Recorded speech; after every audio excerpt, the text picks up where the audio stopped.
साध संगत जी कहते हैं कि जीवन अगर गुरमत में है तो फिर मात्र खुशहाली है, आनंद है, तकलीफ़ की कोई बात ही नहीं है। लेकिन अगर वहीं पे जीवन मनमत में है तो फिर कभी खुशी कभी गम दोनों चीज़ें रहेंगी। लेकिन एक तीसरी मत होती है जो ये गुरमत और मनमत के बीच में छिप करके हमारे जीवन को नुकसान पहुंचाती है। वो मत है लोग मत। ये कहते हैं कि अगर इसको इस तरीके से हम समझें कि कोई अगर बगिया की रखवाली कोई माली करता हो तो वो हमेशा सुरक्षित रहेगी, टाइम पे उसको सब कुछ मिलेगा, उसकी देखभाल होगी, उसकी सुंदरता होगी और बहुत खूबसूरत एक बाग तैयार होगी वो, जो हर कोई उसे देखना पसंद करेगा। तो वो बाग का माली है, इसलिए उस बाग में सुंदरता है।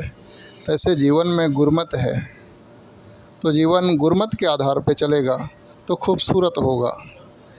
लेकिन मनमत की बात करें तो जैसे कोई बाग हो लेकिन उसका माली ही ना हो तो फिर उस पौधों का कोई ठिकाना नहीं है। उस बाग के पौधे किस दिशा में जाएंगे, कब पानी पाएंगे, कब नहीं पाएंगे। वो तैयार तो होंगे लेकिन एक अजीब ही रूप रंग होगा उनका, कि जिसको कहें कि उसको गार्डन नहीं एक जंगल बोल सकते हैं, जिसमें समझ में ही नहीं आएगा कि किस तरह से आदमी उसके अंदर आनंद ले पाए। तो ऐसा जीवन होता है कि एक मनमत, कि जिसका कोई मालिक नहीं, वो अपने मन का मालिक है। मन में जो आए, जैसा आए वैसा जीवन जिए जा रहा है इंसान, कोई दिशा देने वाला नहीं है, एक दिशाहीन जीवन।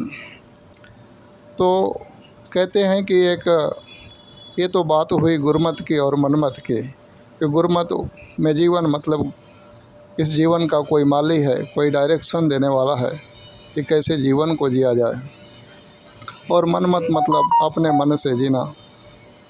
और तीसरी होती है कि लोग मत, कि लोग जैसा जैसा कह रहे हैं वैसा वैसा चलना। ये हमारे जीवन को बहुत नुकसान पहुंचाती है। ये लोग मती बहुत घातक मत है, कि एक स्वीट पॉइजन की तरह काम करती है, कि हम लोगों के मत में आ जाते हैं। तो कोई कहता है दाएं जाओ कल्याण होगा, कोई कहता है बाएं जाइए कल्याण होगा, कोई कहता है ये करिए कल्याण होगा, कोई बोलता है कुछ मत करिए सब कल्याण होगा। तो ज़िंदगी भर आदमी दाएं बाएं और ऊपर नीचे ही होते रह जाता है, उसका खुद का कोई ठिकाना नहीं होता है। तो ऐसे जीवन का कोई लक्ष्य ही नहीं होता है। तो कहते हैं अपने जीवन को हम अगर मनमत में रखें तो कभी खुशी कभी गम होगा, लेकिन बेहतर सबसे है जीवन गुरमत वाला, कि गुरमत को अपनाएं, ना मनमत में जिएं ना लोग मत में जिएं। हम हमारे जीवन को एक गुरमत वाला बनाएं, क्योंकि गुरु हमारे जीवन को सजाता है, संवारता है, वैसी राह बताता है, ऐसे रास्ते पे हमारे जीवन को चलाना चाहता है, जिससे हमारा जीवन एक बहुत ही खूबसूरत होता है। और हमारा जब जीवन खूबसूरत होता है तो फिर एक आनंद वाला होता है, खुशी वाला होता है, और हमारे जीवन के आसपास रहने वाले लोग भी खुशहाल होते हैं हमारी ज़िंदगी से। हमारे जीवन जीने का तरीका ऐसा गुरु बना देता है कि खुद भी सुखमय है और औरों के लिए भी सुखदायी हो जाता है। तो आओ हम गुरमत का आधार लें, ना कि मनमत का। और उससे बड़ी बात कि लोग मत का तो बिल्कुल आधार ना लें, लोगों के कहने पे हम दाएं बाएं ना हों। नहीं तो लोग मत के चक्कर में पड़ेंगे तो फिर ना जाने हमारी ज़िंदगी किस तरफ चली जाएगी, पता भी नहीं चलेगा।